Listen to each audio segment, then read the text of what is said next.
I'm going to be reading from the book of Joshua, chapter 2.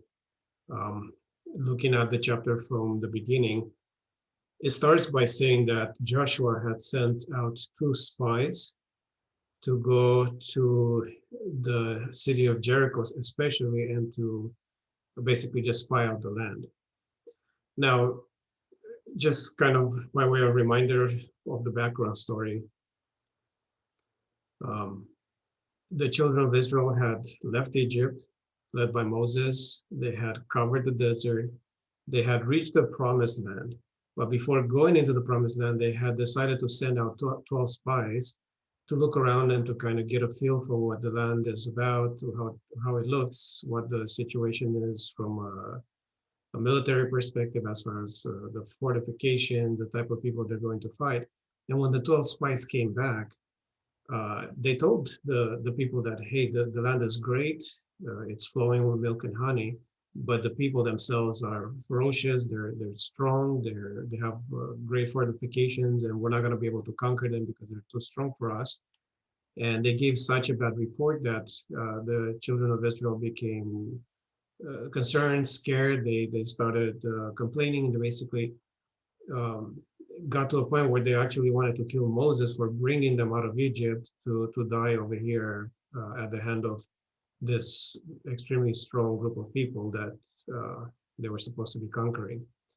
So at this point, God intervened. He stopped the people from hurting Moses and Aaron and the others. And he punished the people by telling them that they're not going to be able to go into the promised land, but they're going to have to spend another 40 years in the wilderness. And they ended up having to go back and just circle around until the generation passed on, that generation of people and their children were old enough to go into the promised land in their place. So now, at this point in time, Joshua chapter 2, by this time Moses has already died, and Joshua has become the leader of the people, and God has told him, hey, it's time to go in and take over the land.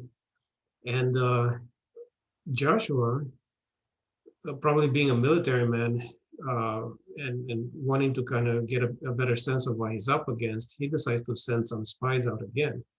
But instead of sending the 12 spies like before, he just secretly sets aside two people that he trusts, obviously, and he sends them out to spy the land for him. Now, the people go around the different places and take a look at what's going on, and they get to Jericho, and they get to the house of a harlot named Rahab. And at this point, the people of the city realize that they're spies, and they're over there trying to kind of get a sense where the situation in the city. So they tell the king sends people after them.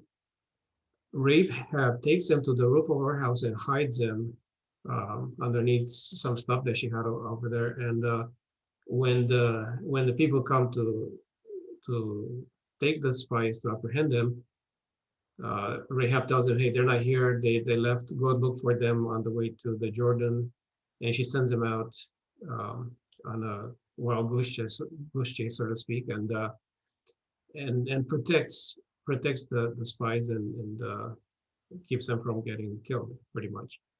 So after the soldiers go off looking for the spies, Rahab goes back to the roof and tells them, hey, you need to leave. I'm going to lower you down through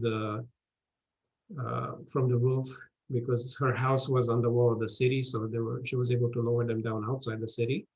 And she tells them to go hide for a few days until the soldiers come back, and then to go and do what they need to do, go back to their people. But then she says, hey, but for helping you, can you please spare my life?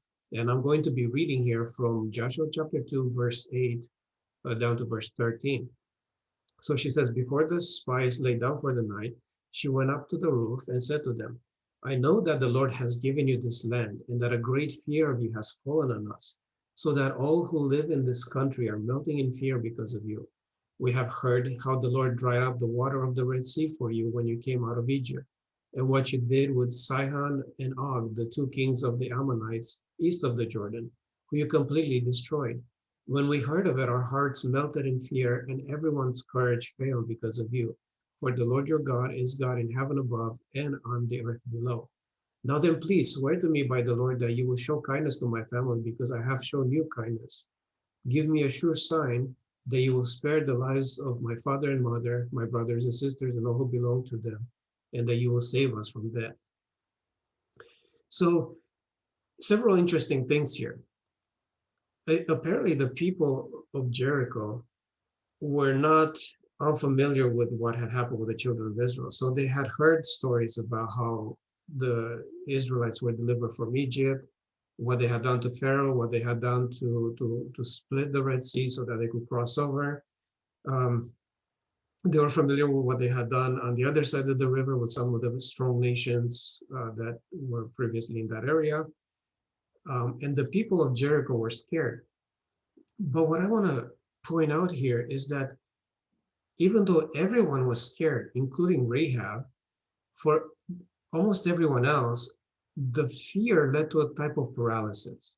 In other words, the people understood that the God of the Israelites was stronger than their gods, and in fact, that he was probably the real God. And they understood that the Israelites were going to come over and they were going to defeat them and take over their land.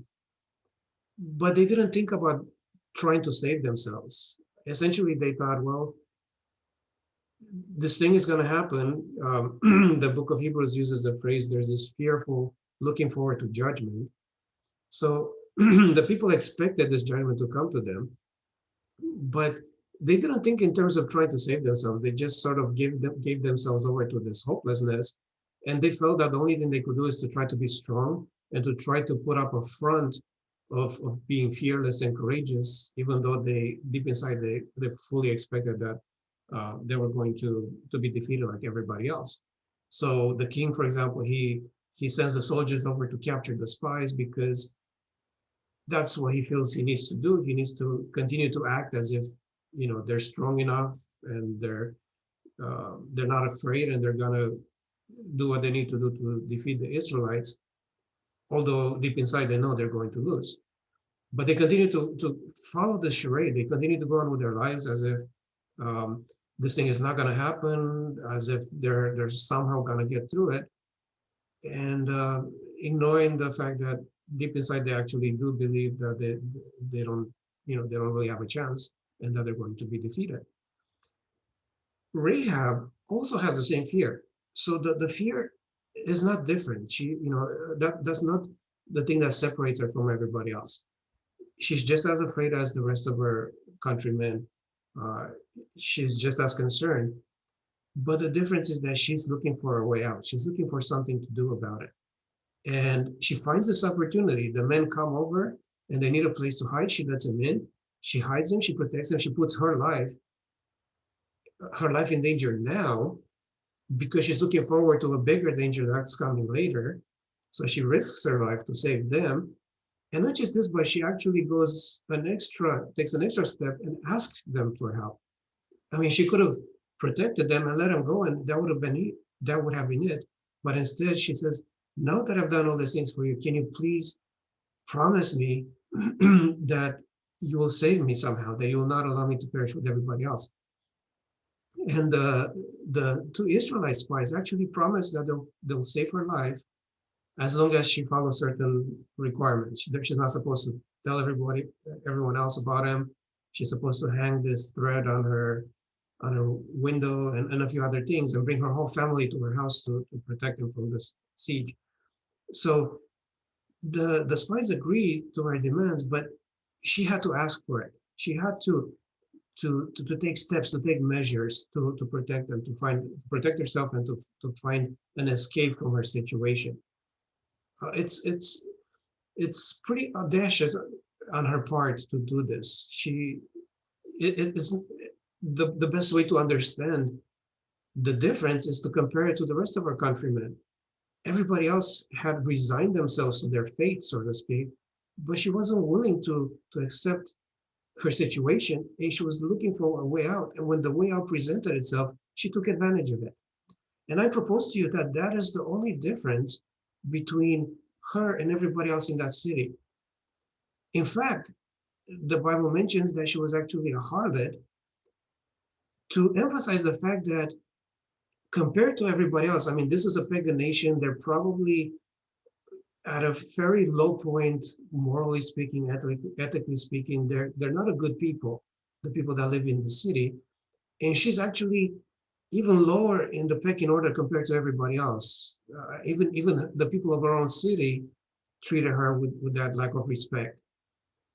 So she's not a better person. She's not superior. She's not preferable to everybody else in any way.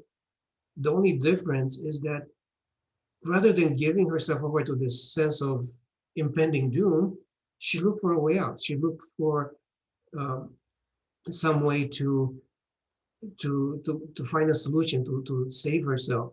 She actually had hope that maybe God would give her a chance.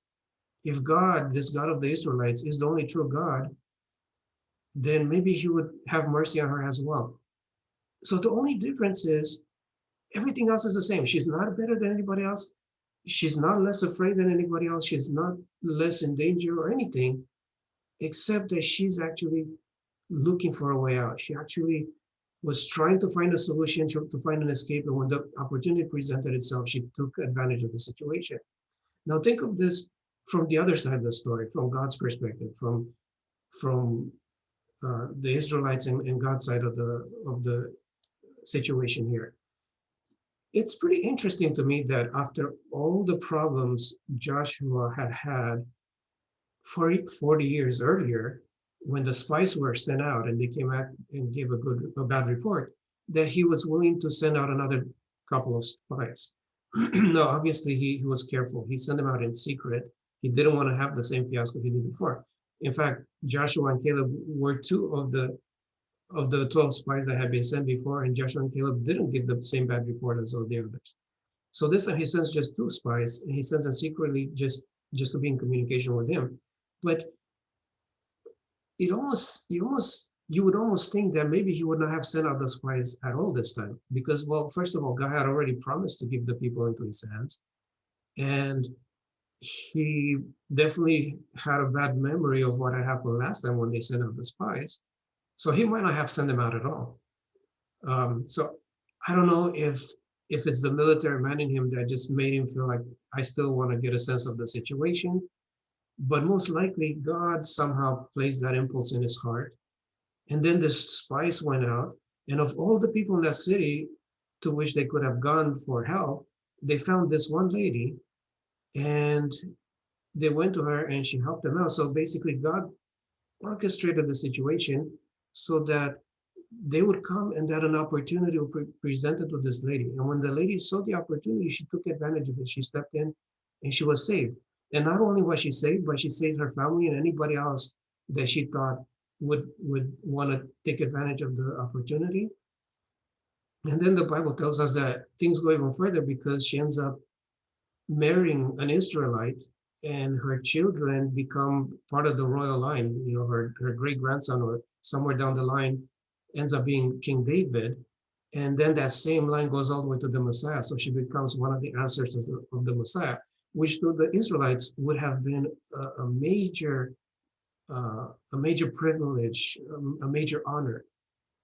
And it shows how much God honored this lady for what she did, even though she was part of a group of people that were sort of sentenced to death. They were a despised group of people prior to this, but even though she came from them, because of her audacity, because of her hope, her faith, her determination to find answer, God not only helped her, but ended up honoring her, and in this way honoring that attitude of taking the initiative of doing something about your situation. You know, even in the New Testament, there's this Syrophoenician woman that, even though Jesus is saying, "Hey, I'm not here to take the bread from the children, give it to the dogs," she's persistent. She's determined that there's some way for her to get a blessing as well. Time and again, there's stories in the Bible where people that you would not expect to have been helped, sometimes they're bad people, sometimes they're people that we don't think would deserve the help of God, but because of this one character trait, the sense that they're not going to resign themselves to their situation. They're not going to give up and accept defeat, or even go further and try to deny their situation, or try to show courage and try to face the reality of their situation by pretending that nothing is wrong. Any of those things, it's the times when people are determined to do something about it and to take advantage of any opportunity afforded them. And somehow God finds a way to orchestrate events to open up those opportunities to them. And then they take it and they're saved and they're blessed and honored for it. So I believe that the lesson here is for any of us today, whatever our situation, whatever we think we might have done, whatever we think heaven might think of us, we might say, hey, God might care about other people, he might love other people, he might give other people a chance, but I've gone too far, I've done too much to be forgiven. There just isn't hope for me. And people sort of give up and resign themselves to their fate, and they just go on with life, going through the motions, expecting this future judgment to come and expecting to not receive a favorable judgment when it does come. And they just go on like this, when if they would just give themselves that possibility of hope, that maybe there's a chance for them, maybe they don't have to resign themselves to the situation. And if they start thinking in terms of, what can I do? What can I change? Is there some way out for me? God will eventually present an opportunity that they could take advantage of and save themselves. Another very strange story in the New Testament is about this unfaithful steward who ends up cheating his master. And then he finds out that his master is going to fire him. So he goes around and talks to all these people, trying to help him out in some way, so that when he gets fired, he has uh, you know some way to sustain himself. And Jesus says, hey, learn from the unjust steward. Learn, because sometimes the children of this world are wiser in their generation than the children of light. Um, he's not telling us to be dishonest, obviously, in that story, but he's telling us to learn from the people that take steps when they realize their circumstances, when they realize the situation they're in. They actually take steps to help themselves. They actually take steps to look for a solution. And in this sense, Jesus teaches us through those parables, and also through all the stories throughout the Old Testament and the New too, to not resign ourselves to this sense of fear, to the sense of discouragement, to the sense of, maybe I've gone too far, maybe there's no hope for me, regardless of what happened in the past. But to think that maybe there's still a chance, and to look for ways out, to look for a solution, to look for something to take hold of, so that we might still have a chance in the end. And it is when we take this steps, when we start thinking in terms of hope rather than discouragement, when we start thinking in terms of maybe there's a chance rather than giving up, it is then that the opportunities open up, and God presents some way for us to come out of whatever it is that we have sort of gotten stuck in our lives in the past. So my hope is that stories like this will encourage you to look towards hope rather than discouragement, to allow the fear of the future not to paralyze you, but to actually encourage you forward, encourage you to help your situation, to make some change, and to redirect the course of your life. Amen.